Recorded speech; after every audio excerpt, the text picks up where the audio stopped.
বাংলাদেশে আর বাংলাদেশের বাইরে পৃথিবীর বিভিন্ন প্রান্তে যেখান থেকে চ্যানেলে দেখছেন আপনাদের সকলকে সাদর আমন্ত্রণ তৃতীয় মাত্রা দেখবার জন্য। প্রিয় দর্শক, কথা বলবার জন্য আমার আজকের অতিথি আমার বায়ে বসা আছেন বাংলাদেশ সরকারের সাবেক মন্ত্রী পরিষদ সচিব এবং সরকারি কর্ম কমিশনের প্রাক্তন চেয়ারম্যান ডক্টর সাদত হোসাইন, এবং আমার ডানে রয়েছেন শিক্ষক, গবেষক, শিক্ষাবিদ, সমাজচিন্তাবিদ অধ্যাপক ডক্টর আবুল কাশেম ফজলুল হক। স্বাগত আপনাদের দুজনকে স্টুডিওতে। ডক্টর সাদত হোসাইন এবং প্রফেসর আবুল কাশেম ফজলুল হক প্রধান নির্বাচন কমিশনার। স্থানীয় সরকারগুলোর অনেকগুলো নির্বাচন সামনে আছে এবং বিশেষ করে ঢাকা সিটি কর্পোরেশনের নির্বাচনকে সামনে রেখে তিনি বলেছেন যে একাদশ জাতীয় সংসদ যেরকম হয়েছে তিনি ঠিক সেই রকম একটি নির্বাচন ঢাকা সিটি কর্পোরেশনের নির্বাচনের ক্ষেত্রে দেখতে চান। সো আমি একটু আপনাদের প্রতিক্রিয়া শুনতে চাই যে ওনার এই বক্তব্য আপনারা কতটা আশান্বিত। ডক্টর সাদাত হোসাইন, কিংবা আপনাদের অন্য কোনো অবজারভেশন থাকতেও পারে। একাদশ সংসদ নির্বাচন সম্পর্কে তো আবার বিস্তারিত আলোচনার দরকার হবে, হয়তো সেটা তো এখন এই পর্যায়ে আমরা করছি না, হয়তো পরে আসবে। ঢাকা সিটি উনি এই নির্বাচনটাকে ওই নির্বাচনের মতোই দেখতে চাই। আমি সেটা আসছি, কারণ ওইখানে কি ধরনের হয়েছে না হয়েছে সেগুলি একটু ডিটেইল আলাপটা একটু পরে করা ভালো। এটার প্রথমে আমরা সরাসরি উত্তরে চলে যাই যে ঢাকা সিটি নর্থের যে নির্বাচন সেটা এর সাথে মিলবে না এই কারণে ওগুলি তো আপনার সাধারণ কথা যে এটা লোকাল গভর্নমেন্টের নির্বাচন, এগুলি তো মনে করি যে বিশেষ আলাপ করার দরকার নাই। কিন্তু ঢাকা সিটি কর্পোরেশনের ইয়েতে তো কোনো কন্টেস্টেন্ট নাই। একাদশ ইয়েতে তো কন্টেস্টেন্ট ছিল, অন্তত অফিসিয়ালি আমরা দেখেছি যে দুইটা বড় দলও ছিল, ঐক্যফ্রন্ট এবং আর অন্যান্য রাজনৈতিক দলও ছিল। এর মধ্যে আমি অন্তত তিন চারটাকে জাতীয় পার্টি ভিন্নভাবে ছিল, কিন্তু জোটবদ্ধ অবস্থায় বিভিন্ন সিম্বলে করেছে। তো যদি একটা মহাজোট ধরেন আর একটা ঐক্যফ্রন্ট ধরেন, মূলিয়েই তার সাথে পরবর্তীকালে দেখা গেছে যারা নেক্সট সেটা হলো ইসলামিক আন্দোলন। এই তিনটাই হচ্ছে তারা ইসলামিক আন্দোলনও অনেক ক্যান্ডিডেট দিয়েছিল, 200 প্রায় বোধ হয় 98 বা 299 জন। তো এই তিনটাই ছিল। আর কমিউনিস্ট পার্টি বাম ফ্রন্টেরাও একটা মোর্চা ছিল। মেইন ঐক্যফ্রন্ট তারা নির্বাচন করবে না, তারা ইনফ্যাক্ট গাইবান্ধা 3ও করে নাই। তারপরে আপনার কিশোরগঞ্জে কিশোরগঞ্জে একও করে নাই।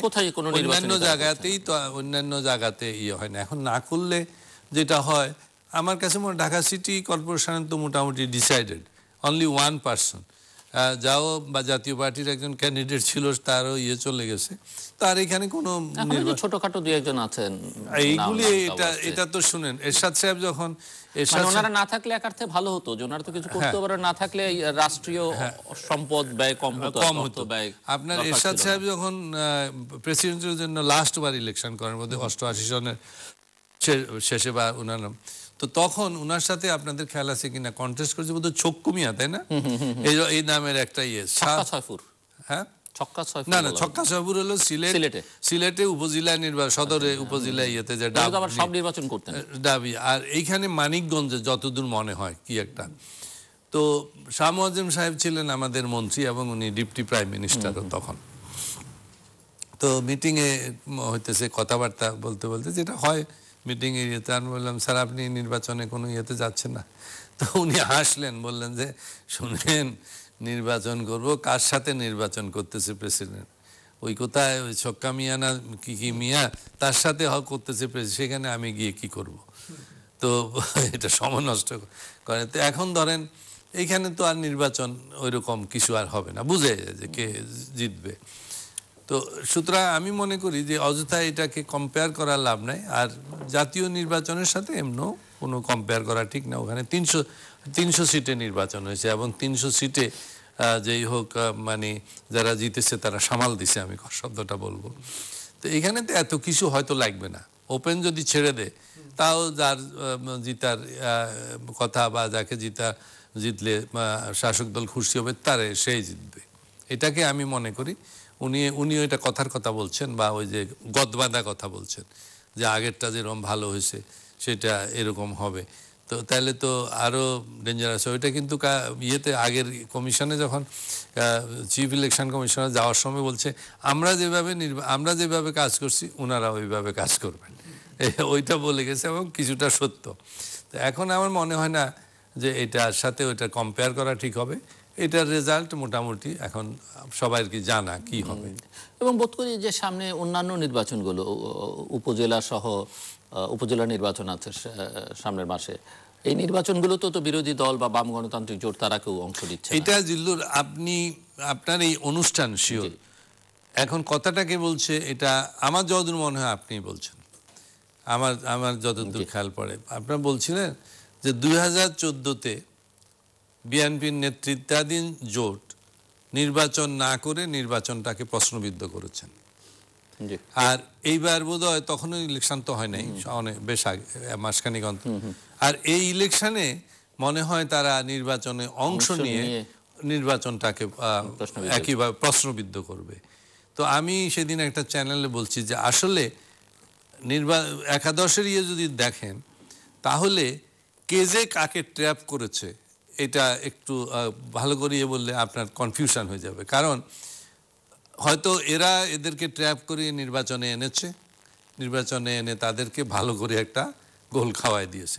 আর অথবা যদি মনে করেন যে ওরা ওনাদেরকে ট্র্যাপ করে মানে নির্বাচন করে নির্বাচনের এই অবস্থায় এনেছে এবং ভবিষ্যতে শাসক দলের আওতায় কোনো পার্টিজান গভর্নমেন্টের আওতায় কোনো নির্বাচনকে মানুষের কাছে আর গ্রহণযোগ্য করা যাবে না। তাদের যদি এটা মানে হয়ে থাকে তাহলে মানে এরা ওদেরকে ট্র্যাপ করছে, ওরা ওদেরকে ট্র্যাপ করছে। গভর্নমেন্ট যদি ট্র্যাপড হয়ে থাকে তাহলে সবগুলি জিতে যাওয়াটা ট্র্যাপড হয়েছে। যে এত না করে যদি 50, 60, 70টা দিত তাহলে হয়তো ট্র্যাপড হতো না। যে মানুষের মধ্যে একটা কনফিউশন, এখন তো মানুষের মধ্যে আর কোনো কনফিউশন রাখে নাই। তো তাতে যেটা হয়েছে যে ভবিষ্যতের জন্য অসুবিধা হলো। এবং আমি তো এই জন্য বলেছি অবস্থা দেখে মনে হয়েছে সোনার হাতে সোনার কাকন কে কার অলংকার, কে যে কাকে ট্র্যাপ করছে, কার সুবিধা খেয়ে পাইছে এটা বলা, এটা এখনো বলার সময় হয়নি। জি, সময় হয়নি। অধ্যাপক আবুল কাশেম ফজলুল হক, প্রধান নির্বাচন কমিশনের উক্তি, গতকালের উক্তি। আসলে বাংলাদেশে নির্বাচন যেভাবে হয়ে আসছে 1973 সাল থেকে, তাতে বোঝা যায় যে আমাদের রাজনীতি ধীরে ধীরে খারাপ থেকে আরো খারাপ, আরো খারাপ থেকে আরো খারাপ হয়েছে। এখানে এই কথাটা মনে রাখা দরকার যে 1988 সনে একটা ভোটারবিহীন নির্বাচন হয়েছে। ভোটারবিহীন নির্বাচনের মাধ্যমে পার্লামেন্ট গঠিত হয়েছে, এটা কয়েক বছর কাজ করেছে। 1996 সনে প্রথম যে নির্বাচন, ওইটাও ভোটারবিহীন, 15 ফেব্রুয়ারি, এবং ওই নির্বাচনের মাধ্যমেও গুরুত্বপূর্ণ কাজ হয়েছে, যে তত্ত্বাবধায়ক সরকার বিল পাস হয়েছে। এরপরে মাঝখানে কিছু নির্বাচন গেছে, প্রধানত নানা বৈদেশিক শক্তির সহায়তায় নির্বাচনগুলো হতে পেরেছে। কতটা ভালো হয়েছে এই প্রশ্ন আছে। তো তারপরে 2014 সালে যে নির্বাচন, এটা বিএনপি যায় নাই নির্বাচনে। এটা এই ক্ষেত্রে যাই হোক, যে কয়টা সিটে নির্বাচন হয়েছে সেখানে তো পত্রপত্রিকায় লিখেছে যে 4%, বড় জোর 6% লোক ভোট দিতে গেছে। কিন্তু নির্বাচন কমিশন রেজাল্ট বের করেছে যে 46% লোকে ভোট দিতে গেছে। তো এইখানে যে ইনফরমেশন গ্যাপ, সাংবাদিকরা একরকম দিয়েছেন, ইলেকশন কমিশন অন্যরকম, এই গ্যাপ তো পূরণ হয়নি, মানুষের মনে প্রশ্ন আছে। তারপরে 2014 সালের নির্বাচনে এরশাদ সাহেবকে যেভাবে হসপিটালে বন্দি রেখে জাতীয় পার্টিতে নতুন নেতৃত্ব তৈরি করে রওশন এরশাদের মাধ্যমে তারা তো উইথড্র করেছে। আবার সেই নেতৃত্ব এখন নাই হয়ে গেছে। কিন্তু হ্যাঁ, সেই নেতৃত্ব রওশন এরশাদ এখন আর নো হয়ে লক্ষণীয় যে এরা নির্বাচন কমিশনে উইথড্র করার জন্য দরখাস্ত দিয়েছিলেন ডিউলি, সময় মতো। তারপরে কিভাবে এদের আবার প্রার্থিতা রক্ষা পেল, এবং মেনি অফ দ্যাম, বা প্রায় সবাই ওই ইলেক্টেড ঘোষিত হলো, এবং এর মধ্যে কয়েকজন মন্ত্রী হলো। কাজে এই গোটা নির্বাচন প্রক্রিয়াটা দেখলে এটাকে কোনোভাবেই নির্বাচন বলা যায় না। বিএনপি যায়নি নির্বাচনে, সেইটা আইনগতভাবে কিছু বলার সুযোগ নাই, যে তারা যায়নি সুতরাং অন্যরা, কিন্তু তারা না যাওয়ার পরে যেটুকু নির্বাচন, এটা কোনো নির্বাচন বলা যায় না। আর 2014 এই বছর যে নির্বাচন হলো 2018 সালের 30শে ডিসেম্বর, এটা অত্যন্ত স্পষ্ট। সারা দেশে সর্বত্র জনসাধারণ বলছে একরকম, যে এখানে তো ভোট আগের রাত্রি হয়ে গেছে। ইভেন আওয়ামী লীগের অনেক লোক অসন্তুষ্ট, নির্বাচনটা এত খারাপ কেন করা হলো, আর একটু ভালো করা হলে ভালো হতো। আর সরকার থেকে সব মিডিয়া দিয়ে প্রচার করা হচ্ছে যে খুব ভালো নির্বাচন হয়েছে, এমনকি কেউ কেউ একদম তথ্য দিয়ে দেখিয়েছেন যে এত % ভোট পেয়েছে, এটা আনপ্রেসিডেন্টেড বিজয়। তো জনসাধারণ সারা দেশ জুড়ে একরকম বলছে, আর সরকার পক্ষ থেকে অন্যরকম বলছে। এই গ্যাপ তো সরকারের দিক থেকে কিংবা আওয়ামী লীগের দিক থেকে কোনোভাবে মেটানো হচ্ছে না। এই অবস্থায় বলবো যে আমাদের রাজনীতি স্বাধীন বাংলাদেশে ক্রমাগত নিচের দিকে যাচ্ছে, এবং এখন তো সাধারণ মানুষ ভোটাভুটিতে আগ্রহী না। এইবার কি ভোট দিতে যথেষ্ট লোক গেছে? মির্জা আলমগীররা যাই বলুক, আমার তো তথ্য যা, তাতে লোক ভোট দিতে এত ইন্টারেস্টেড ছিল না। যারা ভোট দিতে গেছে কেউ গিয়ে দেখছে যে ঢুকতে দেয় না, নানাভাবে পুলিশ সেখানে দলীয় কর্মীদের মতো কাজ করেছে। অনেকে গিয়ে দেখছে যে আপনি তো ভোট দিয়ে গেছেন, তো ভোট দিয়ে গেছেন, আমার আঙুলে তো দাগ নাই। তো এই সবের প্রশ্নের মীমাংসা তো হচ্ছে না। এবং একটা জাতি যখন এইভাবে চোখ থাকতে অন্ধ হয়ে যায়, একটা গান আছে না, চোখ থাকিতে অন্ধ হায় রে কপাল মন্দ, তখন তো সেই জাতির কপালে অনেক দুর্ভাগ্য থাকে। এটা দার্শনিক হেগেলের একটা কথা, যে জনসাধারণ যখন যেরকম নেতৃত্বের যোগ্য হয়, সেই জনসাধারণ ঠিক সেই রকম নেতৃত্বই লাভ করে। তো আমরা যেরকম নেতৃত্বের যোগ্য, আমরা সেই রকম নেতৃত্ব পাচ্ছি। আমরা যেরকম নির্বাচনের যোগ্য, আমরা সেরকম পাচ্ছি। আমরা যেরকম রাজনৈতিক দল পাওয়ার কথা সেরকম পাচ্ছি। এটা যদি ঐতিহাসিকভাবে দেখি, তাহলে অবশ্যই স্বীকার করতে হবে যে আমাদের গোটা রাজনৈতিক ইতিহাস যথেষ্ট গৌরবজনক নয়। কিছু কিছু গৌরবজনক ঘটনা পাওয়া যাবে, কিন্তু সাধারণভাবে বিদেশিদের দ্বারা আমরা শাসিত। এই যে তুর্কি, পাঠান, মোগল, 600-700 বছর ধরে আমরা শাসিত হয়েছে মুসলমানদের দ্বারা বটে, কিন্তু তারা তো। কিন্তু প্রফেসর হক, 2014 নির্বাচনকে ঘিরে যেরকম বিদেশিদের প্রভাব কোন একটি দেশের একেবারে গোটা ইনভলভমেন্টের কথা বলা হতো, 2018 নির্বাচনে কিন্তু কোনো বিদেশি এখানে কোনো প্রভাব বিস্তার করার চেষ্টা করেছে, এবং সেই যাদের বিরুদ্ধে ছিল তাদেরও এবার কোনো সংস্রব ছিল বলে মনে হয় না, কিন্তু এইখানে বলছেন না। 2014 নির্বাচনের আগে যে ঘটনা দেখা গেছে, এবং এর আগের নির্বাচনেও আগে যেগুলো দেখা গেছে, 2018-তে কিন্তু সেটা দেখা যায়নি। অত্যন্ত ভিজিল্যান্ট ছিল, হ্যাঁ, কিন্তু 18-তে সেটি ভীষণভাবে বর্ণনা করে, সেটা পুরানা পত্রিকা দেখলে পাওয়া যাবে। কিন্তু 2018 সালের নির্বাচনের আগে এই সক্রিয়তা দেখা যায়নি। কেন দেখা যায়নি? আগে মার্কিন যুক্তরাষ্ট্র একরকম চেয়েছে, যুক্তরাষ্ট্রের সহযোগী বিশ্ব ব্যাংক, আন্তর্জাতিক অর্থ তহবিল ব্রিটেন, এরা একরকম চেয়েছে, ইন্ডিয়া অন্যরকম চেয়েছে।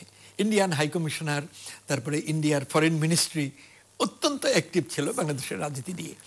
এইবারও অনেকে পত্রিকায় লিখেছেন, আমরাও কিছুটা ধারণা করতাম যে নির্বাচনের আগেই ইন্ডিয়া এবং আমেরিকার মধ্যে একটা তীব্র কম্পিটিশন হবে, এবং এইটা কোন পরিণতিতে যায় বলা যায় না। কিন্তু বাস্তবে দেখা গেল যে আমেরিকা তো আগের মতো অ্যাক্টিভ হয়নি। না, কিন্তু ইলেকশন আগে তারা কিছুটা তৎপরতা চালিয়েছে, কিন্তু কোনো কাজ হয়েছে বলে মনে হয় না। খুব তৎপর ছিল অন্য ইলেকশনের গুলোর তুলনায় কম। না, এবার একটু তৎপর ছিল, তারা একটা ভালো পার্টিসিপেটরি অ্যাকসেপ্টেবল ইলেকশন হোক, ক্রেডিবল ইলেকশন, এই গদবাঁধা কতগুলো কথা বারবার বলেছে, এবং তারা বিভিন্ন জায়গায় ঘোরাঘুরিও করেছে প্রচুর, কিন্তু ফলাফল কোনো কিছু বের করতে পেরেছে বলে মনে হয় না। অন্যবারের তুলনায় কেউ কেউ এটা পত্রিকায় লিখেছেন, জানি না, এগুলো সবটাই অনুমানের কথা, যে মার্কিন যুক্তরাষ্ট্র এবং ইন্ডিয়া বোধহয় কোনো একটা আন্ডারস্ট্যান্ডিং এ থেকেছে, এবং এই নির্বাচন নিয়ে তেমন কোনো বাড়াবাড়ি করেনি। এটা অসম্ভব না, কিন্তু এটা অনুমানের কথা। যে কথাটা আমরা সব রকমের অনুমানের ঊর্ধ্বে থেকে জাতীয় প্রয়োজনে বলবো, সেটা হলো যে আমাদের রাজনীতির গতি নিম্নগামী। এইটাকে কি করে ঊর্ধ্বমুখী করা যায় সেই চিন্তা। যে ভাষায় শাসক দল, মন্ত্রীরা কথা বলেন, এই ভাষার মধ্যে তো গণতান্ত্রিক কোনো বোধ বুদ্ধির পরিচয় নেই। এই যেমন আমার পৈতৃক সম্পত্তি, আমি যা ইচ্ছা তা বলতে পারি, এইভাবে অন্যদের যারা দেশের সর্বোচ্চ নাগরিক তাদের পর্যন্ত অপমান করে কথা বলেন ক্ষমতাসীন অনেকে। এই যে গণতন্ত্রের পরিপন্থী ভাষা, কাজকর্মও সেরকম গণতন্ত্রের পরিপন্থী। এ থেকে আমরা কি করে গণতন্ত্রের দিকে যেতে পারবো সেটা দরকার। কেবল নির্বাচন সংক্রান্ত চিন্তা দিয়ে পারা যাবে না। আইয়ুব খানের আমলে নির্বাচন নিয়ে অনেক লেখা হয়েছে, কিন্তু যখন 6 পয়েন্ট প্রোগ্রাম দিয়ে একটা রাজনৈতিক বক্তব্য নিয়ে আসলো আওয়ামী লীগ, শেখ মুজিবুর রহমান, তখন দেখা গেল রাজনীতি জমে উঠেছে। কিন্তু যতদিন পর্যন্ত নির্বাচনে জেতার জন্য চেষ্টা ছিল সেটা খুব একটা কার্যকর ছিল না। ডক্টর সাদাত হোসেন আপনি বলতে চাইছিলেন যে প্রফেসর আবুল কাশেম 14 সনের নির্বাচনটা কিন্তু ভিন্ন পরিবেশে হয়েছে, বা 20 দলীয় জোট যেটা বিএনপি নেতৃত্বাধীন নিয়েছিল তারা কন্টেস্টই করে নাই।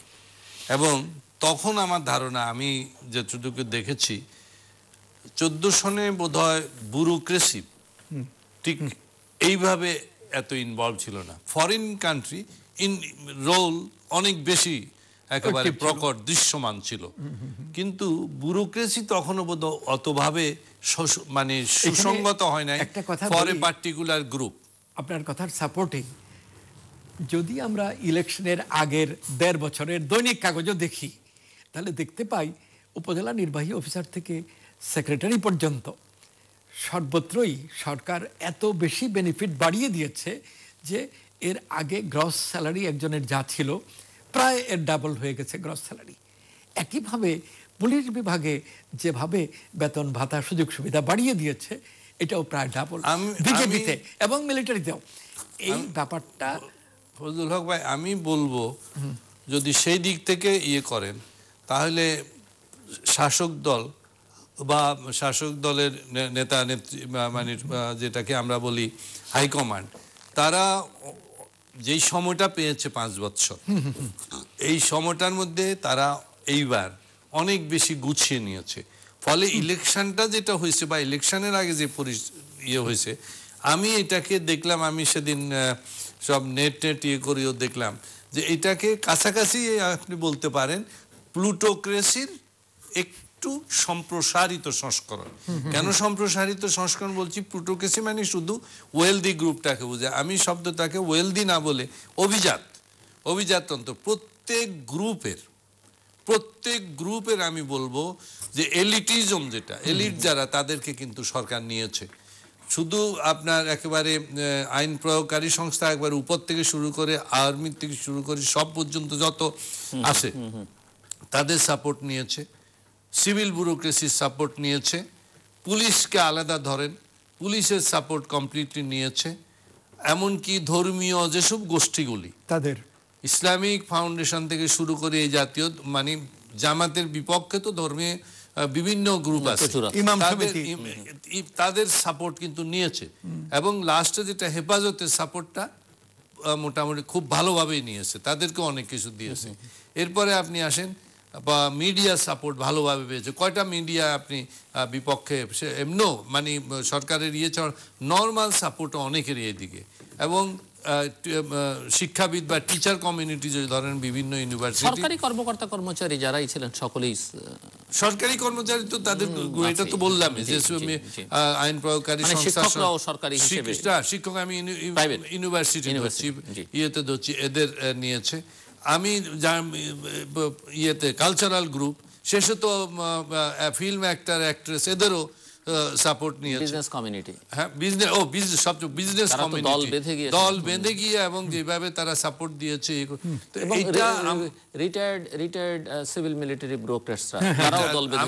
আমি বসে ভাবছিলাম যে আচ্ছা, তাহলে একটা দেশে আপনারা যতই জনতা এসব কথা বলেন, আসলে যদি এলিট গ্রুপ এক হয়ে যায়, তখন তো আর জনতার সাধারণভাবে জনতা কিছু করতে পারে না, unless it is like French revolution, যে সেইখানে আবার আরেক গ্রুপ এলিটিজম যদি আইডিয়া এবং কি বলা যায় স্লোগান এগুলি নিয়ে আগায়, সেটা ভিন্ন জিনিস। কিন্তু এইবার ইলেকশনের আগে যে পরিবেশ সৃষ্টি হয়েছে, আমার মনে হয়েছে সাধারণভাবে অল এলিট গ্রুপের বা এলিটদের মোটামুটিভাবে সব সেকশনের, ধর্মীয় থেকে শুরু করে একেবারে গান বাজনার থেকে শুরু করে সমস্ত সাহিত্যিক, কবি,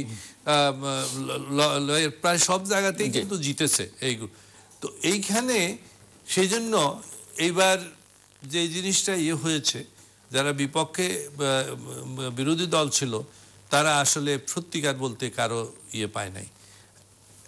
একজন এমপি কন্টেস্টেন্ট যাকে বোধহয় গুলি করে, সে একটা সেন্টেন্স বলছিল ছোট্ট, যে 3টা বলছিল তার ইয়েতে, যে প্রশাসন, পুলিশ এবং বিচার বিভাগ যখন একাকার হয়ে যায় তখন আর কারো কিছু থাকে না। আমি বলবো শুধু এরপরে আমি আরো চিন্তা করে দিলাম, না শুধু এই 3 নিয়ে না, বাকিরাও কিন্তু একাকার হয়ে গেছে, যেভাবে হোক নিয়েছে। 14 সনের ইয়েতে এইটা এতভাবে ছিল না।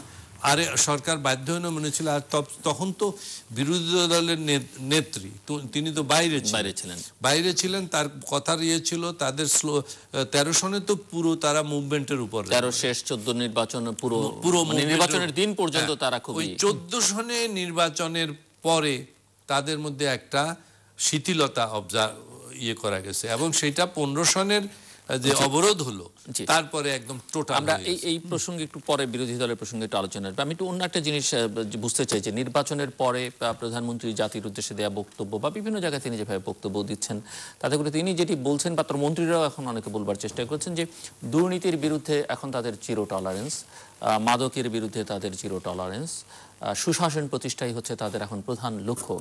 সো এই কথা বা এই হলো সন্ত্রাস এবং জঙ্গিবাদ, তো এই বিষয়গুলোতে যে অঙ্গীকার বা বক্তব্য তারা দিচ্ছেন, এতে কতটা আশাবাদী হওয়ার সুযোগ আছে, বা এবার এই কথাগুলোকে এত সামনের দিকে তারা কেন নিয়ে আসছেন বলে মনে হয়? দেখেন, জঙ্গি সন্ত্রাস এই দুইটা, জঙ্গিটা পারবে, কারণ জঙ্গিটার আইডেন্টিফাই করার সুবিধা, এবং সাধারণ মানুষের মধ্যে এটার কোনো সাপোর্ট নাই বা সহানুভূতি নাই, বা কোনো আমি বলবো তার থেকে কোনো ইনভলভমেন্ট নাই সাধারণ মানুষের।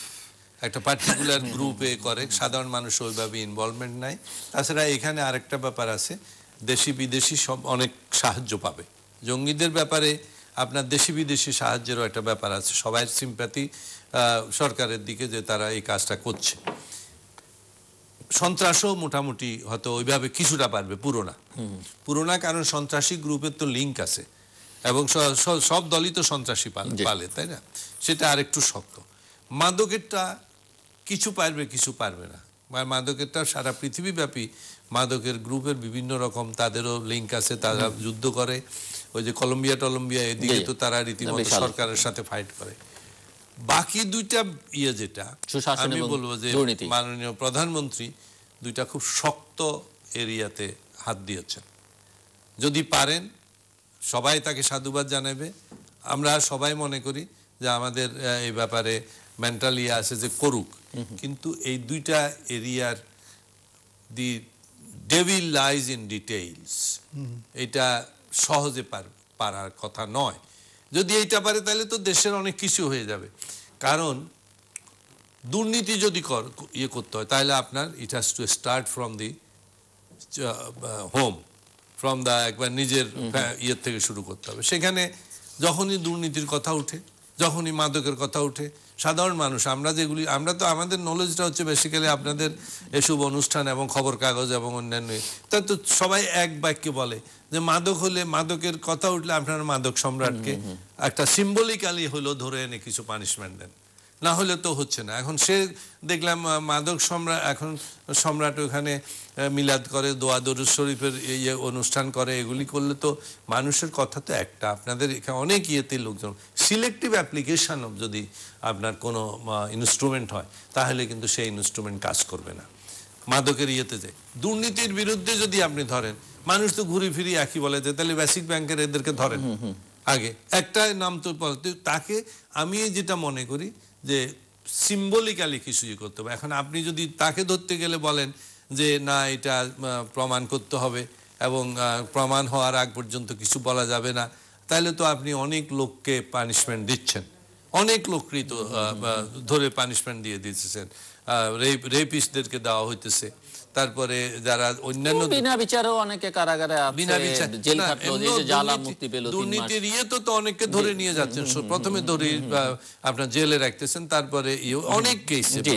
তো আপনি সেখানে একজন দুজন যাদের নাম আছে, লোকে যাদেরকে পারসেপশন যাদের তাদেরকে যদি আপনি ধরে শুরু করেন তখন হবে। যেমন আপনার কিছু ওই যে উচ্ছেদ অভিযানের মানুষের সাধারণ আছে, অ্যাডাল্টারেটেড ফুডের বিরুদ্ধে যেটা আছে সেখানে মানুষের আছে কোনো কাউকে ছাড় দিচ্ছে না। যখনই আপনি সিলেক্টিভ অ্যাপ্লিকেশন করবেন তখনই মানুষের সন্দেহ হবে এবং মানুষের আর তখন সাপোর্ট পাবেন না।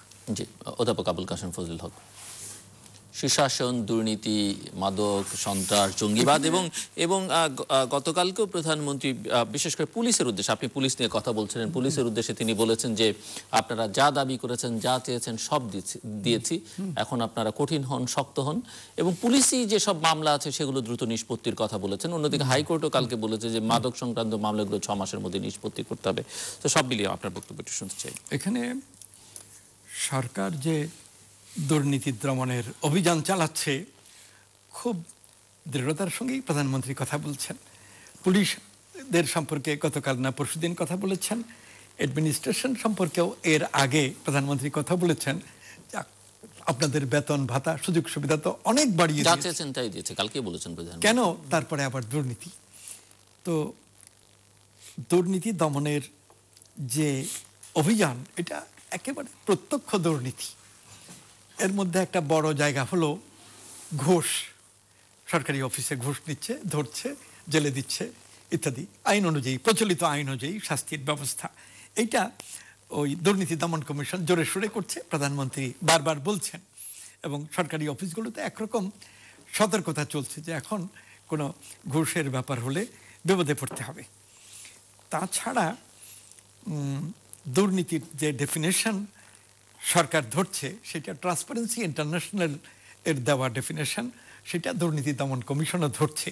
কি যে সরকারি অফিসের ক্ষমতার অপব্যবহার করে কোনো সুযোগ সুবিধা নিলে অথবা কাউকে বঞ্চিত করা হলে সেটা দুর্নীতি।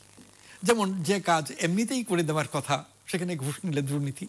একজনকে চাকরি দেওয়ার কথা নর্মালি হয় কিন্তু সেটা দিচ্ছে না, ফেভারিটিজম করে আরেকজনকে দিচ্ছে, এগুলো দুর্নীতি। এক কথায় সরকারি অফিসের লোকদের, ক্ষমতামূলক লোকদের ক্ষমতার অপব্যবহার। কিন্তু দুর্নীতি ব্যাপারটা আরও গভীরভাবে অনেক দিক থেকে দেখা দরকার।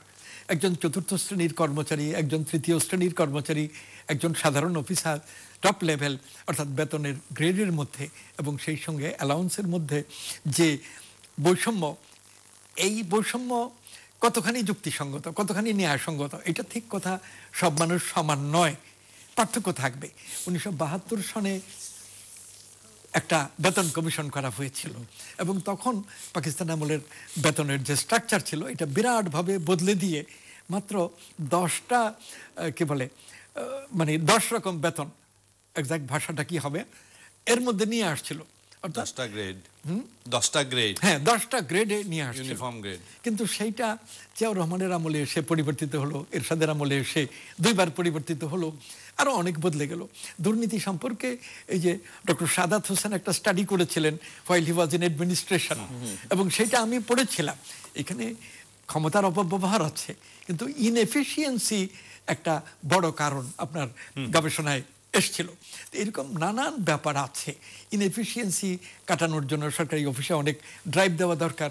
উইলফুল ইনএফিশিয়েন্সি, হ্যাঁ উইশফুল ইনএফিশিয়েন্টটা বলা যায় দুর্নীতি, কিন্তু নানান রকম ব্যাপার আছে।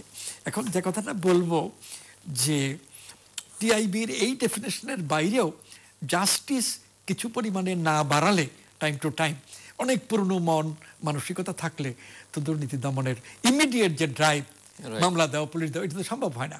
আমি এইটা দেখেছি যে টিআইবির লোকেরা, দুর্নীতি দমন কমিশনের লোকেরা এখন স্কুলে যাচ্ছেন এবং গিয়ে কোনো শিক্ষককে অনুপস্থিত দেখলে এই অনুপস্থিতিটাকে দুর্নীতি বলে তারা শাস্তি দেওয়ার বন্দোবস্ত করছে। একটা প্রশ্ন ছোট করে যদি আমি ইন্টারাপ্ট করি, সেটা হচ্ছে যে এই কিছু কিছু অ্যাক্টিভিটিস নিয়ে অনেকেই মনে করেন যেগুলো ঠিক আছে, এগুলো ভালো, কিন্তু বড় বড় মোটা দেখো ওই রাঘব বোয়ালদের না ধরে এইসব কাজ করার মধ্যে ওই যে অনেকটা ওই অটোক্রেট বা মিলিটারি গভর্নমেন্টের সময় তারা এই কাজগুলো ইনিশিয়ালি ক্ষমতা দখলের পরপরই কিছু পপুলিস্ট কাজকর্ম করতেন এবং শেষ পর্যন্ত সেই ধারাবাহিকতা বজায় রাখতে পারতেন না আর নিজেরাই দুর্নীতির জালে জড়িয়ে পড়তেন। এখন এরকম কিছু কি দুর্নীতি দমন কমিশনের কোন লোক তো দুর্নীতির দায়ে শাস্তি পাচ্ছেন। এর মধ্যেও মানে আমার মনে হয় এই নির্বাচন হয়ে যাওয়ার পরেও একজনকে 2 জন অভিযুক্ত হয়েছেন। তো এইরকম অনেক জটিল ব্যাপার আছে। যখন মিলিটারি রুল হয় মিলিটারি অফিসাররা নানান জায়গায় দুর্নীতি দমনের ড্রাইভ দেন, পুলিশের সহায়তা নেন, অ্যাডমিনিস্ট্রেশন সহায়তা নেন, কিন্তু কিছুদিন পরে দেখা যায় যে মিলিটারি রোলাররাও যখন অ্যাডমিনিস্ট্রেশনে আসেন তখন দুর্নীতিগ্রস্ত হয়ে যান এবং সমালোচনার মধ্যে পড়েন, তাতে দুর্নীতি দমন ড্রাইভ কমে যায়। আমরা চাই সরকারের দুর্নীতি দমনের অভিযান সফল হোক, কিন্তু এইটাও মনে রাখতে হবে রাষ্ট্র ব্যবস্থার সবটার মধ্যে কিছু রিফর্ম ছাড়া এই ধরনের দুর্নীতি দমনে বেশি দূর যাওয়া যাবে না। আমাদের যে এডুকেশন সিস্টেম, এটাকে যদি যথেষ্ট উন্নত করা হয় তাহলে দুর্নীতিতে না যাওয়ার একটা মন তৈরি হতে পারে। কিন্তু এখন তো একেবারেই দুর্গত বাংলাদেশের জিপিএ 5, জিপিএ 5 গোল্ডেন এগুলো পাচ্ছে, পাশের হার অনেক। পুরো শিক্ষা ব্যবস্থাই তো দুর্নীতিগ্রস্ত, গোটা শিক্ষা ব্যবস্থা দুর্নীতিগ্রস্ত। আমি বলবো জিল্লুর, জি, প্রায় সব সেক্টরে দুর্নীতিগ্রস্ত। আজকে যে একটা যে বেরোছে, একজন ডাক্তার, জি, উনি বছর বদলি করেছে, 7-8 মাস হয়েছে, উনি যান নাই, কিন্তু প্রত্যেক মাসে উনি স্যালারি নিচ্ছেন। এটা তো গ্রস দুর্নীতি। আমার বইতে ওই যে বলছেন এই জিনিসগুলি আছে যে এটা তো গ্রস দুর্নীতি। বরঞ্চ আমি বলেছিলাম কেউ যদি ওপেন বলে, কুষ্টিয়াতে একটা একজন মৌলবী বোধহয় 1974 সনে বলছিল যে বর্তমান অবস্থায় ঘুষ খাওয়া যায় আছে। তাকে আমি বলছি হি ইজ অ্যারোগ্যান্ট, সে অন্যায় হয়তো করছে কিন্তু সে দুর্নীতিগ্রস্ত না। কারণ আপনি যদি ওপেনলি বলেন যে এটা আমি বিশ্বাস করি এবং সেটা যদি করেন, তখন আপনি দুর্নীতিগ্রস্ত না, আপনি হয়তো অন্য আইনে আপনি দণ্ডিত হইতে পারেন। এখানে এমন ব্যবস্থাও আছে, যারা অ্যাডমিনিস্ট্রেশনে ক্ষমতাবান তারা বিধিবিধান এমনভাবে তৈরি করছে যে অটোমেটিক্যালি তাদের প্রিভিলেজ অনেক বেশি এসে যাচ্ছে, একটা বড় অংশ বঞ্চিত থাকছে। এটাকে তো সরকার দুর্নীতি বলছে না, সরকার শুধু বলছে এক্সিস্টিং বিধি অনুযায়ী বিধি লঙ্ঘন হচ্ছে কিনা, বিধির অপব্যবহার হচ্ছে কিনা। তো এই ধরনের দুর্নীতি দমন অভিযান এটা খুব বেশি দূর এগোতে পারবে না। একসময়ে নানাভাবে অ্যাডমিনিস্ট্রেশনেই অসন্তোষ দেখা দেবে। যারা অন্যদের দমন করতে যাবেন তাদেরও তো বিবেক বুদ্ধি আছে, যখন দেখবেন যে আমাদের কাজটা তো আসলে ন্যায়সঙ্গত হচ্ছে না, তখন অ্যাডমিনিস্ট্রেশনের ভেতরেও রেজিস্ট্যান্স গড়ে ওঠে, রেজিস্ট্যান্স, এবং অ্যাডমিনিস্ট্রেশনের ভেতরেও উন্নতির চেষ্টা করে। আমি পুলিশ বিভাগকেও, অনেকে বলছেন যে পুলিশ বিভাগের মধ্যে বিবেক বুদ্ধি বলতে কিছু নেই, আমি সেরকম মনে করি না। যে পুলিশদের আজকে এতটা খারাপ মনে করছে লোকেরা, কথা বলছে টেবিল টকে এখানে ওখানে, সেই পুলিশদের মধ্যেও অনেক লোক আছেন যারা বিবেকবান, যারা এক সময়ে না আমরা খুব বেশি খারাপ হয়ে গেছি, আমাদের ভালো হওয়া দরকার। বিচার বিভাগে এই ভালোর বোধটা বেশি থাকার কথা, কিন্তু বিচার বিভাগ বলা যায় ন্যায় অন্যায় বোধহীন যান্ত্রিক আইনের দ্বারা চলছে। আর যারা ল প্রফেশনে আছেন, পার্টিকুলারলি যাদেরকে উকিল বলা হয়, তাদের মধ্যে তো জুডিশিয়ারির উন্নতির জন্য লেখালেখি বলা বলি দরকার, কিন্তু জুডিশিয়ারির উন্নতির জন্য কোনো কথাই নাই। যতই আমরা নিন্দা করি হোসেন মোহাম্মদ এরশাদ, কিন্তু জুডিশিয়ারির ইনএডিকুয়েসি এবং ত্রুটি বিচ্যুতি নিয়ে রাষ্ট্রপতি থাকাকালে দৈনিক কাগজে অনেকগুলো পোস্ট এডিটোরিয়াল লিখেছেন, এবং একটা সময়ে তিনি হাইকোর্ট একটার জায়গায় 5টা করেছিলেন, জুডিশিয়ারি মুন্সিপ কোর্ট করে উপজেলা পর্যন্ত নিয়ে গেছিলেন। এগুলো পরবর্তীকালে বিএনপি সরকার এসে বন্ধ করে দিয়েছে। কিন্তু আমার তো মনে হয় যে এরশাদ সরকার ভালোই করতে চেয়েছিলেন, সফল করার জন্য রিফর্ম করে এগুলো ভালো হতো। জেদাজেদিতে যখন পড়ে যায় তখন এগুলো অচল হয়। আর যে কথাটা আমরা বলবো, রাজনীতি তো খুব বেশি দুর্নীতিগ্রস্ত। যদি রাজনীতি এতটা দুর্নীতিগ্রস্ত থাকে তাহলে অন্য ক্ষেত্রে দুর্নীতি কমানোর চেষ্টা কতদূর হবে? এখানে তো নৈতিক শক্তি হারিয়ে যায়। নৈতিক শক্তির ব্যাপার আছে, নৈতিক শক্তির ব্যাপার আছে। ইউপি ইলেকশনে উপরের থেকে নেতারা গেছিল, গিয়ে তাদেরকে ইউপি ইলেকশন গতবার এর সময় তো তাদেরকে বলছে যে আপনারা ঠিকভাবে করবেন, উল্টাপাল্টা কাজ করবেন না, এগুলি করার না। তখন একজন বলছে যে স্যার কোনো নাই, আপনারা যেভাবে ইলেকশন করছেন আমরা মোটামুটি সেভাবে করব, কোনো করব না। এবং 5-6 মাস আগে, আর একটু বেশি হবে, একজন মনোনয়ন প্রত্যাশী বলছিলেন যে আমি চেষ্টা করছি মনোনয়ন পেতে শাসক দল থেকে, কারণ মনোনয়ন পেলে বাকিটা আমি নিশ্চিত যে ওনারা ম্যানেজ করে দেবেন। তো এখন যদি এইখানে এই জিনিসটা হয়ে যায় যে কোনো ভাবে হোক, এটাই তো আসল যত কথা বলেন, এটাই তো শক্তি, এটাই তো মাথা, এটাই সব। সেখানে যদি হয় তখন আপনার মোরাল পাওয়ারটা অনেক কমে যায়, মোরাল পাওয়ার। আমি একটু অন্য প্রসঙ্গ, আপনি নিজে যেভাবে গোটা পরিস্থিতিটাকে চিত্রায়িত করলেন যে সবাই এক পক্ষে চলে গেছে, দেশে আসলে এখানে পাওয়ার স্ট্রাকচার টোটালি একটা পক্ষে চলে গেছে, একটা পক্ষে, এখানে কোনো ভারসাম্য নেই, রাজনীতিতে তো নেই, কোনো কিছুতে নেই, এবং আমরা গণতন্ত্রের কথা বলছি, কোনো অপোজিশনও নেই। তো এই ভারসাম্যহীনতা আসলে কতদিন কন্টিনিউ করতে পারে বা করতে পারে কিনা আদৌ এই ধরনের বর্তমান বিশ্ব বাস্তবতায়, বর্তমান যেখানে আমরা গণতন্ত্রের কথাই বলি, সংসদীয় শাসন ব্যবস্থার কথা বলি, এটি একটি প্রশ্ন। দ্বিতীয়ত হচ্ছে যে অপোজিশন হিসেবে আমরা এখনো যে যাই বলুক না কেন বা যেভাবেই দেখি না কেন, বিএনপিকে এখনো পর্যন্ত সবাই বিবেচনায় রাখতে চান প্রধান বিরোধী শক্তি হিসেবে। তাদের আসলে ভবিষ্যৎটা কি দেখেন বা তাদের ক্রিয়াকর্মকে কিভাবে আপনারা দুজনে বিশ্লেষণ করেন? দুটো প্রশ্ন আসলে একসঙ্গে। আচ্ছা, আগের একটা রয়ে গেছে, যদি সময় পাই আমরা সুশাসন কথাটা কিন্তু আলোচনা করি না, আপনি সেখান থেকে শুরু করতে পারেন, কোনো অসুবিধা নেই। শুধু দুর্নীতি নিয়ে এটা হচ্ছে, আমি দুইটা প্রশ্ন উত্তর দিয়ে তারপরে যদি পারি সুশাসন সম্পর্ক দুই একটা কথা বলবো। আসলে আপনি যে কথা বলছেন যে সব যদি এক হয়ে যায়, আপনার এখানে ভালো হতে পারে দেশের জন্য, আমি জানি না আপনারা ভালো বলতে পারবেন। বোধহয় আপনার এখানে আসছিল না অন্য ইয়েতে, না রামগঞ্জের থেকে যে কন্টেস্ট করেছে সাদাত হোসেন, সে সেদিন দুঃখে হোক বা ইয়েতে আরো বলছে আমরা সবাই এখন মানে এক নৌকায় উঠে গেছি, আমরা ভালো করুক, ওনারা কোনো ইয়ে নাই, আমরা দোয়া করি, আমাদেরকেও আমরা একটু রক্ষা পাইলে হয়, যান বাঁচাইতে পাইলে হয়। আসলে যেটা হয়েছে ইলেকশনের পরে যেটা, সেটা হলো যে এই শব্দটা, ইংরেজি শব্দ হলো গবস্ম্যাক্ট, বাংলা হলো হতবম্ব। আসলে অনেকে হতবম্ব হয়ে গেছে। আর সরকারের শাসক দলের সুবিধার্থে যেটা হয়েছে সেটা হলো, এগুলি একটু টেকনিক্যাল আসে, যদি আপনার মানে ওরাও ভুল করে ফেলে, প্রতিপক্ষ যদি ভুল করে, তাহলে আপনার ভুলের সাথে মিশে এমনভাবে হয়ে যায়, তখন আপনি কোনটার দোষে কি হয়েছে এটা বলতে পারেন না। এটাকে আমাদের মানে ইকোনোমেট্রিক্সের ভাষা বা কোয়ান্টিটেটিভের ভাষা বলে মাল্টিকোলিনিয়ারিটি, মানে মিশে গেছে দুইটা, এখন আমরা ধরতে পারছি না। এটাও ঠিক, অস্বীকার করার কোনো জো নাই যে ঐক্যফ্রন্টের কিছু দৃশ্যমান ভুল আমরা দেখতে পাইছি। যেমন ঐক্যফ্রন্টে একটা তোড়জোড় কিন্তু হয়েছিল, ভালো, আমি বলবো যে অনেকদিন রাজনীতি চুপ ছিল, কিন্তু যেদিন তারা কাউকে না বলি আপনার জামাতকে 22টায় কয়টা সিট দিল, সেদিন তাদের একদম যারা ভালো সাপোর্টার, তারাও আর কিছু না হোক, তারা একটু থমকে গেছে যে কি হলো। এবং যেটা আমি বলেছি আরো দুই একটা চ্যানেলে, যে যদি তারা জামাতকে দিয়ে দেয়, they should have the boldness, তাহলে ব্যাখ্যা করা উচিত। সেটা তার ঐক্যফ্রন্ট দেয়নি, সেটা বিএনপি দিয়েছে। বিএনপি দিয়েছে, তাহলে বিএনপিকে একই কথা, এগুলিও আমরা মানে ঐক্যফ্রন্ট আর বিএনপির ডিফারেন্স এখানে কি আছে? একসাথে ইলেকশন করতেছে, দুজনেই ধানের শীষে করছে, তাদেরকে ব্যাখ্যা করে বলতে হবে যে আমরা এই কারণে দিয়েছি। তাদের যদি কোনো যুক্তি থাকে সেটা মানুষকে জানাইতে হবে যে আমি এই কারণে দিয়েছি, তারা আমার পার্টনার, আমরা ইলেকশনে দিতে হবে, আপনারা আমাদেরকে ক্ষমা করেন বা আমাদেরকে সহ্য করেন বা আমাদের যুক্তিটা বুঝেন।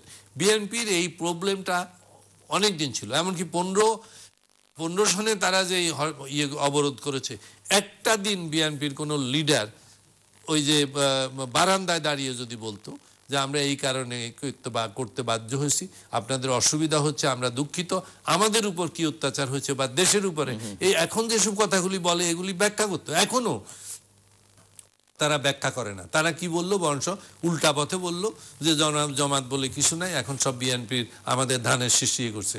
ধানের শীষ তোমার পবিত্র সিম্বল, তুমি এক লোকরে দিতেছ, তার ইয়ে নাই। এবং তারা কি করলো, তারা তো তার কথা শুনলো না। তাদের আগে তো সিলেটের নির্বাচনের জানা ছিল, তারপরে তাদের পরেও তো তাদের কথা শুনে নাই, ওরা তো আগেই প্যাডে করে উইথড্র করে চলে আসছে। তো এই জিনিসগুলির কারণে তাদের যেসব ভুল হয়েছে সেগুলিকে এখন শাসক দল বলে যে না, তোমরা তোমাদের ভুলে হারছো। এবং এটা ওই যে আমি আপনাকে বলছি যে মাল্টিকোলিনিয়ারিটি হইলে আপনি যা ইচ্ছা তা করতে পারেন, তবে হয়তো ওদের ভুল হয়েছে, ওরা এটা ঠিক যে প্রচার পাবলিসিটি ভালো করে নাই।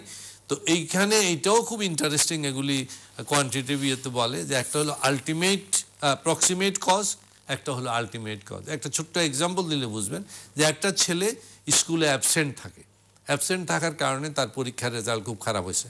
এখন আপনি বলবেন যে তার পরীক্ষার খারাপ হওয়ার কারণ হচ্ছে তার অ্যাবসেন্টিজম, সে অনুপস্থিতি ছিল এই জন্য, কিন্তু আসলে সে অসুস্থ ছিল, খুব সিরিয়াস অসুস্থ ছিল। তার অনুপস্থিতির পিছনের কারণটা হচ্ছে আপনার অসুখ। তাহলে আমি যখন বলছি যে তার অ্যাবসেন্টিজমটাই তার মূল কারণ, আমি ভুল বলছি, অসুস্থতার মূল কারণ। সেরকম ঐক্যফ্রন্ট বা বিএনপি যে আসতে পারে নাই, এটা আপাত দৃষ্টিতে এটাই কারণ, কিন্তু তার পিছনে হলো তাদেরকে এমন অবস্থার মধ্যে ফেলেছে, এমন ইন্টিমিডেশন, যেই কথাটা বলা হয় ইংরেজিতে, বাংলা বোধ ভীতি প্রদর্শন। তো এই ইয়েটা কারণে সে আসলে ঘরের বাহির হইতে পারে নাই, সে ভয় পেয়েছে, তাকে সেই পরিস্থিতির সৃষ্টি করেছে। সুতরাং তার আলটিমেট কজটা কিন্তু তার বাহির না হওয়া নয়, আলটিমেট কজ হলো তাকে আটকা রাখা হয়েছে বা ভিতর থেকে এই ব্যবস্থা করেছে। এগুলি মিশে টিশে এখন যে যার সুবিধা অনুযায়ী করে। আপনার এখানে যখন তর্ক হয় আমি শুনি, আমি তো দেখি যে দুই পক্ষই সুন্দর করে বলতেছে, একটু ছোট ছোট করে যে ভারসাম্যহীনতার কথা যেটা বলছেন, সেখানে আপনার কোনো মানে এটি কি জাতির জন্য একটা কল্যাণকর কিছু তো হতে পারে? সাংঘাতিক অসুবিধা হচ্ছে, একটা জাতি বা গণতন্ত্রের মূলই হলো মন্টেস্কোর যে theory, check and balance. Check and ব্যালেন্সের কারণেই আপনার এত কনস্টিটিউশনাল বডি এত কিছু করা হয়, কারণ ধরেই নেওয়া হয় যারা প্রপোনেন্ট অব গণতন্ত্র, তারা ধরেই নেই যে যারা ক্ষমতায় থাকে, ক্ষমতা রাখার স্বার্থে অথবা যেহেতু তারা দলের মাধ্যমে যায়, দলীয় স্বার্থে তাদেরকে অনেক অন্যায় করতে হয়, এবং করতে হয় বলা ঠিক হবে না, অন্যায় করার প্রবণতা থাকে। সেটাকে রোধ করার জন্যই আপনার কনস্টিটিউশনাল বডি, কোর্ট কাছারি, হায়ার কোর্ট এগুলি করা হয়, যারা মানে এক কথায় যারা নিজের বিবেকের কাছে হয়ে করবে। এখন ব্যালেন্স যদি না থাকে, পার্লামেন্টে যখন দুইয়ে থাকে একটা ভয়ভীতি থাকে যে উনারা অন্তত ক্রিটিসিজম করবে, মানুষও জানবে। ভয়ভীতি না থাকলে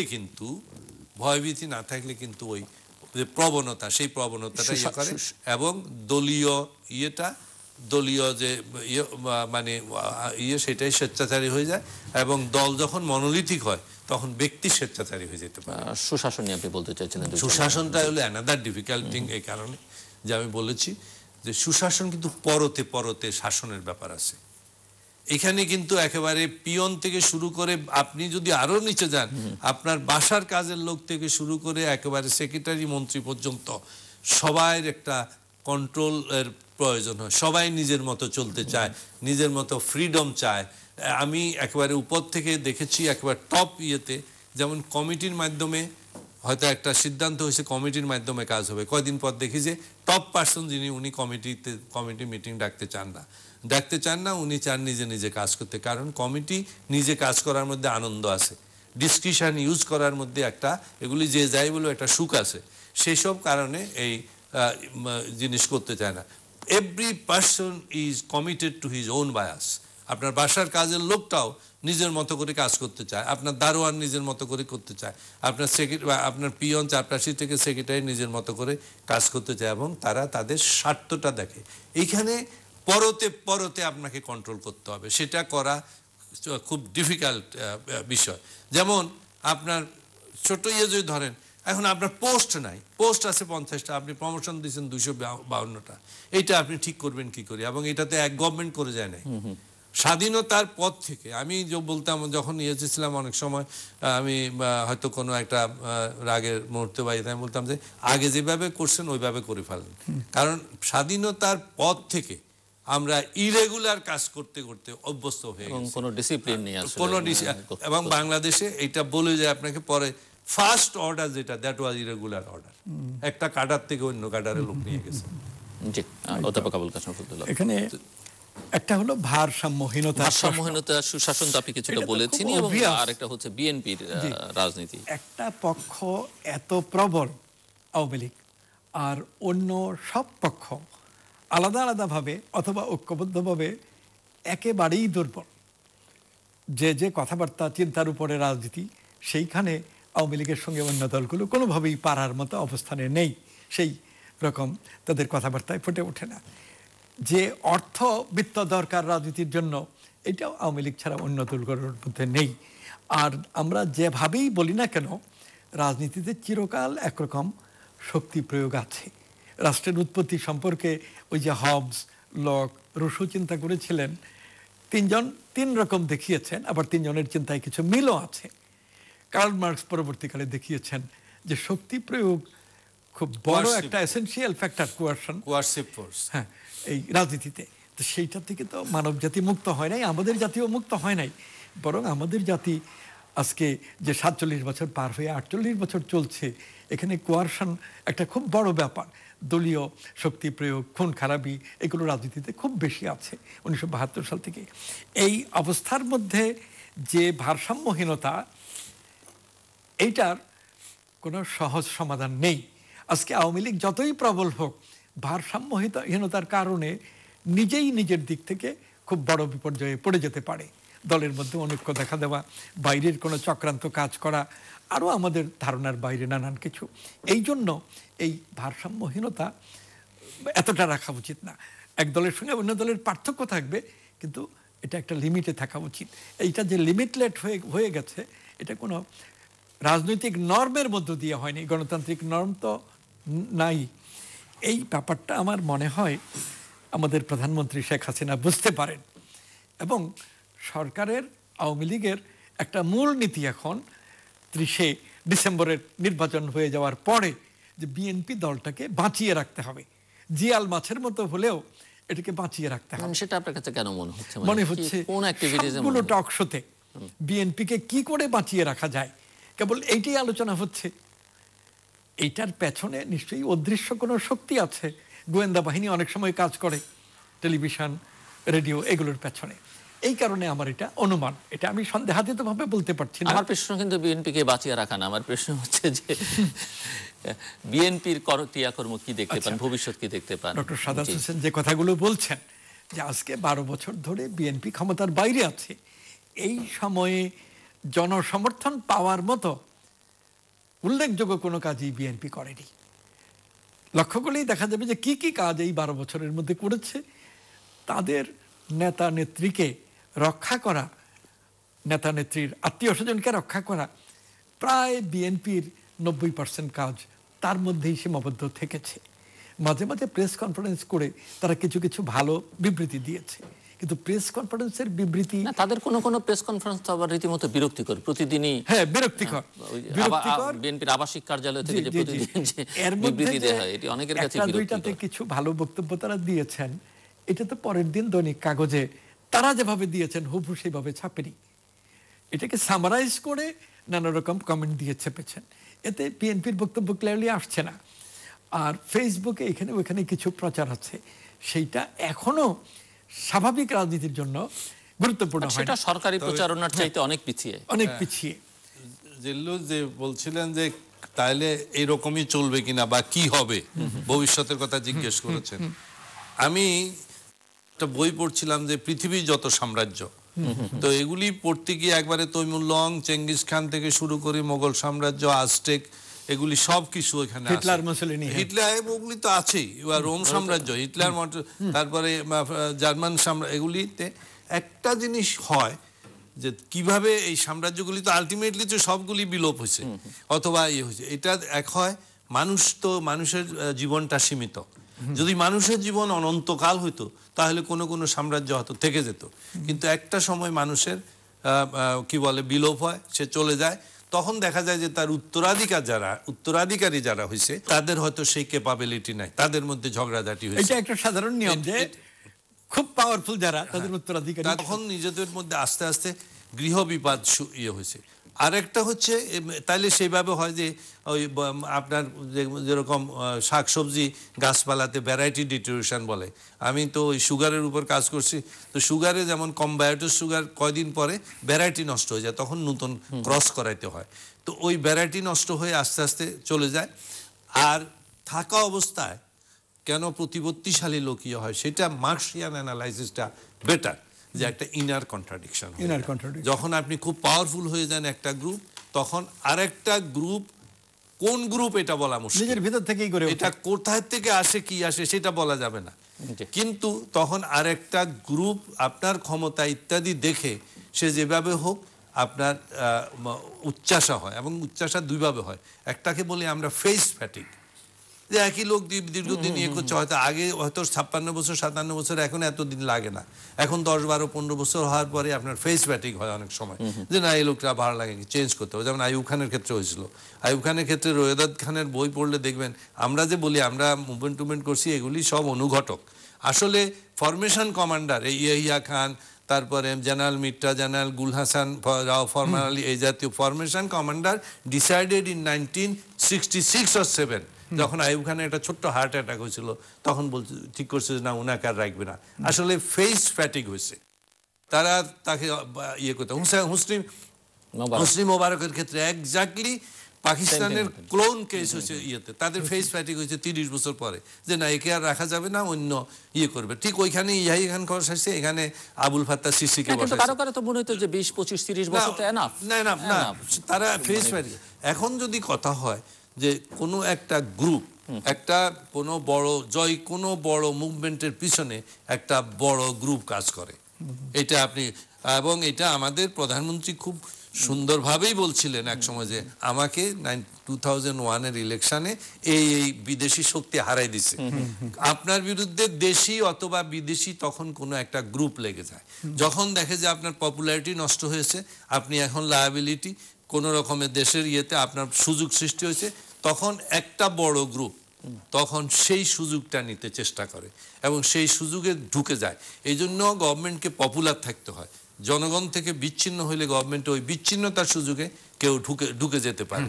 তো আমি মনে করি এই গভর্নমেন্ট যদি ইয়ে করতে হয়, তার খেয়াল রাখতে হবে, ফার্স্ট অফ অল ভালো কাজ করতে হবে, এবং অ্যাট দ্য সেম টাইম খেয়াল রাখতে হবে যে ইনার কন্ট্রাডিকশনস যাতে বড় হয়ে দেখা না দেয়। জি, অধ্যাপক আবুল কাশেম ফজলুল, এখানে যে ভারসাম্যহীনতা এখন বাংলাদেশে চলছে, এর প্রতিকার কি?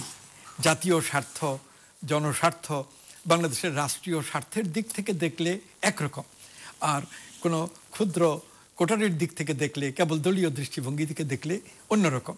আমরা রাষ্ট্রীয় স্বার্থ, জাতীয় স্বার্থ এবং জনজীবনের স্বার্থের দিক থেকে দেখতে চাই। সেই দিক থেকে এই ভারসাম্যহীনতা বর্তমানে মির্জা ফখরুল ইসলাম আলমগীররা অথবা ডক্টর কামাল হোসেন, আসমা আব্দুর রব কিংবা কাদের সিদ্দিকী, এরাই তো এখন অপোজিশনে। তারা যে ধরনের রাজনীতি করছেন তা দিয়ে কিছুতেই এই ভারসাম্যহীনতা কমবে না। পরিবর্তন করে ভালো অবস্থায় যাওয়া অনেক দূরের কথা, তাদের এই রাজনীতি আদৌ কার্যকর হবে না। এই জায়গাতে আমি বলবো 6 দফা আন্দোলনের অভিজ্ঞতাকে আমাদের আজকে কাজে লাগানো দরকার। আইয়ুব খানের আমলে কনভেনশন মুসলিম লীগ ছাড়া অন্য সব দল ক্রমাগত লিফলেট ছাড়ছে যে কোনোভাবেই নির্বাচনের মাধ্যমে আইয়ুব সরকারের পরিবর্তন সাধন সম্ভব নয়। নির্বাচন পদ্ধতি সম্পর্কে অভিযোগ ছিল, কিন্তু এখনকার অভিযোগের মতো এত তীব্র না। তাদের বক্তব্য ছিল যে কোনোভাবেই আইয়ুব সরকারকে নির্বাচনের মাধ্যমে পরিবর্তন করা যাবে না।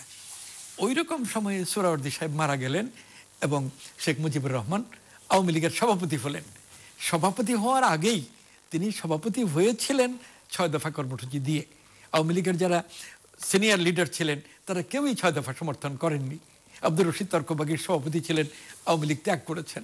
আবুল মনসুর আহমদ বলছেন অনেকদিন রাজনীতি হয়ে গেছে, এখন আমি রিটায়ার করছি। আতাউর রহমান খান আরও আগে চলে গেলেন। সালাম খান এবং আরও 2 জন, তারা 3টা আওয়ামী লীগ করেছে, শেখ মুজিবের একটা 4টা আওয়ামী লীগ হয়ে গেছিল। পরে দেখা গেল যে আওয়ামী লীগ ব্র্যাকেটের শেখ মুজিবুর রহমান এটা টিকলো, বাকিগুলো টিকলো না, বছর খানিকের মধ্যে বিলুপ্ত হয়ে গেল। তো এই জায়গায় শেখ মুজিবুর রহমানের নেতৃত্ব এবং 6 দফা আন্দোলনের অভিজ্ঞতা থেকে আমাদের শিখবার আছে। 6 দফা কর্মসূচিতে তখনকার জনমনকে জয় করার বক্তব্য ছিল, এতে ইনএডিকুয়েসি ছিল, কিন্তু অপর্যাপ্ততা সত্ত্বেও এই কর্মসূচি এই দেশের মানুষ গ্রহণ করে নিয়েছিল। আমাদের বাঁচার দাবি যেভাবে আওয়ামী লীগ প্রচার করেছে। আবার শুধু ভালো কথা হবে না, কারণ ভালো কথা বিশ্বাসযোগ্যভাবে উপস্থাপন করতে হবে, কারণ এদের সবাই তো চেনা, তারা বললেন ভালো কথা। শেখ মুজিবুর রহমান সম্পর্কে নানা রকমের সমালোচনা ছিল, বিরোধিতা ছিল, কিন্তু যখন তিনি 6 দফা নিয়ে সামনে আসলেন, কথাবার্তা বললেন, তখন একটা ইন্দ্রজালের মতো কেমন জানি একটা বিশ্বাস দাঁড়ালো যে মুজিব তো এটা চায়। ছাত্রলীগ রাতারাতি জনপ্রিয় হয়ে উঠলো, ইত্যাদি পরিবর্তন হয়েছে। তো এই অভিজ্ঞতা আমাদের বলে যে আজকের দিনেও যারা ক্ষমতার বাইরে আছে তার ভিতর থেকে রাজনৈতিক নেতৃত্ব দরকার, যে নেতৃত্বের বহু গুণের মধ্যে একটা গুণ হলো সময় উপযোগী রাজনৈতিক দফাভিত্তিক বক্তব্যই আমি বলবো। একজন নেতা দরকার যাকে লোকে বিশ্বাস করতে পারে, রাজনৈতিক কর্মীদের মধ্যে আস্থাযোগ্য গুণাবলী দরকার, জনসাধারণের মধ্যেও মানবিক গুণাবলী দরকার। আপনি তো জিজ্ঞেস করছেন যে অপোজিশনে মানে বিএনপির এদের কি হবে। রাজনীতিতে কিন্তু অবস্থার প্রেক্ষিতে আমরা কালার অ্যান্ড কন্ট্যুর মানে হচ্ছে বর্ণ এবং আঙ্গিক কিন্তু চেঞ্জ হয়ে যায়। আপনি খেয়াল করে দেখেন নির্বাচনের আগে হঠাৎ কিন্তু রাজনীতির একটা নতুন ধারা আসলো। কামাল হোসেনের নেতৃত্বে যে ঐক্য ফ্রন্ট, এটা কিন্তু জুলাই মাসও ছিল না, অগাস্টও ছিল না। আমি সেপ্টেম্বর মাসে অনেক টক শোতে বলেছি যে নির্বাচনের সময় কোনটা কি হয় বলা যায় না, কারণ ইটস এ স্লিপারি গ্রাউন্ড। হঠাৎ দেখা গেল যে ঐক্যফ্রন্ট কামাল হোসেনের নেতৃত্বে এসে গেল, এবং আমি যেটা একটু আগেও বলেছি যে বেশ একটা সাড়া পড়ে গেল লোকের মধ্যে, কিন্তু সাড়াটা টিকলো না ওই যে নির্বাচনের নমিনেশন এগুলির ঝামেলাতে। এখন কথা হলো কে যে কখন আসে। ওই যে ফজলুল হক ভাই যেটা বললেন যে বঙ্গবন্ধু তখন 6 দফা দিয়ে হঠাৎ করে আমরা তো তখন ডাইরেক্ট খুবই ইনভলভড ইন পলিটিক্স, হঠাৎ করে দেখলাম যে আস্তে আস্তে হঠাৎ করে দেখলাম যে এটা উঠে গেল। হঠাৎ করে 1969 সনের আপনার জানুয়ারি মাসে পর্যন্ত কিন্তু 11 দলের নেতৃত্ব ইফসুর ঘাতে, ছাত্রলীগের 4 জন, এদের মধ্যে 6 জন, 10 জন মোট। কিন্তু হঠাৎ করে 15 দিনের মধ্যে একদম চেঞ্জ হয়ে গেল। আমরা ফেব্রুয়ারি মাসের প্রথম দিকে যখন এই বাংলা একাডেমিতে গেলাম, তখন দেখি যে স্লোগান, ওই সময় দেখলাম জেলের তালা ভাঙবো, শেখ মুজিবকে আনবো, এগুলি এসে গেছে। কখন আপনার হয় এই যে পাকিস্তানে দেখেন তাহের কাদরি, আপনারা কি খেলা আছে একটা লোক তাহের কাদরি আপনার কানাডার থেকে এসে হঠাৎ একটা করলো। এইখানে যে কে আসে আপনি শিওর না, ওই যে যখনই দুর্বলতা দেখা যায় গভর্নমেন্টের, তখনই একটা গ্রুপ ঢুকে যায়। শেষ করতে হবে। ফিডেল ক্যাস্ট্রো বলা যায় রাতারাতি এসে কিউবায় বিপ্লবের নেতৃত্ব দিলেন। দর্শক, তিনি লন্ডনে ছিলেন। শেষ প্রান্তে তৃতীয়মাত্রা সম্পর্কে আপনারা লিখতে পারেন ডাকে, ইমেল, SMS এর মাধ্যমে, ইন্টারনেট, আমাদের অফিসিয়াল ওয়েবসাইট অথবা সোশ্যাল মিডিয়াতে যেসব পেজ রয়েছে সেসব পেজে আপনাদের মতামত রাখতে পারেন। আর আপনাদের মতামতই আমাদের অনুষ্ঠান তৃতীয় মাত্রা আপনি দেখতে পাবেন প্রতি বৃহস্পতিবার এবং শুক্রবার বাংলাদেশ সময় রাত 2টোয়, সোমবার সকাল 11:30, শুক্রবার দুপুর 1:30টায় দেখবার আমন্ত্রণ রইল। তৃতীয় মাত্রা এই পর্বটি একটি সামাজিক যোগাযোগ মাধ্যম ফেসবুকে সরাসরি দেখতে পারেন। ফেসবুকে এখন তৃতীয় মাত্রা লাইভ স্ট্রিমিং হচ্ছে। আর এই পর্ব সহ পুরনো পর্বগুলো দেখবার জন্য, তৃতীয় মাত্রার সঙ্গে যুক্ত থাকবার জন্য, অনুষ্ঠান সম্পর্কে জানবার জন্য যে কোনো সময় ভিজিট করতে পারেন তৃতীয়মাত্রা.com, ফেসবুক, গুগল প্লাস, টুইটার আর ইউটিউবে তৃতীয় যে পেজগুলো রয়েছে সেসব পেজগুলোতে iOS ডিভাইস থাকলে আপনি অ্যাপ স্টোর থেকে তৃতীয় মাত্রা অ্যাপটি ডাউনলোড করে নিতে পারেন তৃতীয় মাত্রা দেখবার জন্য এবং অনুষ্ঠান সম্পর্কিত তথ্যাদি জানবার জন্য। অথবা আবুল কাশেম, ফজলুল হক এবং ডক্টর সাদাত হোসেন, অসংখ্য ধন্যবাদ আপনাদের এই আলোচনা অংশ নেবার জন্য। দর্শক, আমার দুই সম্মানীয় অতিথি নানা বিষয় নিয়ে কথা বলেছেন এবং নির্বাচনের অভিজ্ঞতার প্রেক্ষিতে সামনে অনেক নির্বাচন আছে। ওনারা দুজনেই বলছিলেন যে বাংলাদেশে ওনারা অন্তত মনে করেন না যে ভবিষ্যতে কোনো দলীয় সরকারের অধীনে আর অংশগ্রহণমূলক নির্বাচন হবে এবং দেশের রাজনীতি ধীরে ধীরে নিম্নগামী হচ্ছে রাজনীতির মান। এবং সেই সঙ্গে গণতন্ত্রের কথা আমরা বলি বটে, কিন্তু গণতন্ত্রের ভাষা মধ্যে বা কাজের মধ্যে রাজনীতিবিদদের গণতন্ত্র সম্পূর্ণরূপে অনুপস্থিত। এটি ওনাদের কাছে মনে হয় রাষ্ট্র ব্যবস্থার একটা আমূল সংস্কারের প্রয়োজনীয়তার কথা ওনারা নানাভাবে দেখছেন এবং সাধারণ মানুষের মধ্যে ভোটাভুটির ব্যাপারে, নির্বাচনের ব্যাপারে তেমন কোনো আগ্রহ লক্ষ্য করা যাচ্ছে না। এবং জাতিগতভাবেও আমরা কিছুটা দায়ী, সেটিও ওনারা বলেছেন যে যে জাতি চোখ থাকতে অন্ধ, সে জাতির ভবিষ্যৎ খুব একটা ভালো হবার কোনো কারণ নেই। তবে এর বাইরেও আরও নানা বিষয় নিয়ে তারা কথাবার্তা বলেছেন। তার মধ্যে দেশের রাজনীতি সবচাইতে বেশি দুর্নীতিগ্রস্ত সেটি বলেছেন এবং জনগণকে সম্পৃক্ত যদি না করা যায় তাহলে যে কোনো সময় যে কোনো রাজনৈতিক দল আসলে রাজনীতি থেকে দূরে সরে যেতে পারে এবং যে কোনো সরকারও ধীরে ধীরে তার যদি জনগণের সঙ্গে সম্পর্ক না থাকে, সে যদি নিয়মিত জনগণের জন্য জনতুষ্টিমূলক কার্যক্রম না অব্যাহত রাখতে পারে, তাহলে তাদের জন্য যে কোনো সময় যে কোনো বিপদ তৈরি হতে পারে। এবং সব মিলিয়ে যে ভারসাম্যহীনতা তৈরি হয়েছে, এটিকে ওনারা কোনো অবস্থাতেই ইতিবাচক বিষয় হিসেবে মনে করছেন না দেশের জন্যে, না যারা ক্ষমতায় আছেন তাদের জন্যে। কাজেই রাজনীতিতে, সমাজে, রাষ্ট্রে একটা ভারসাম্য দরকার এবং সেই ভারসাম্য প্রতিষ্ঠার কাজটাও আসলে প্রধান প্রধানত এখন ক্ষমতায় যারা আছেন তাদেরকেই উদ্যোগটা নিতে হবে, এবং সেটি যদি তারা নিতে না পারেন তাহলে নানা রকমের সম্ভাবনা, আশঙ্কা, যে কোনো সময় যে কোনো রকমের পরিস্থিতি হতে পারে, এবং ইতিহাস থেকে শিক্ষা নিয়েই ওনারা বলছেন যে সেগুলো মোকাবেলা করা হয়তো অনেক সময় অনেকের পক্ষেই, অনেক শক্তিমানের পক্ষেও সম্ভব না হতে পারে। আর দর্শক, আমাদের সঙ্গে থাকবার জন্য অসংখ্য ধন্যবাদ, আপনাদের সবার জন্য শুভকামনা।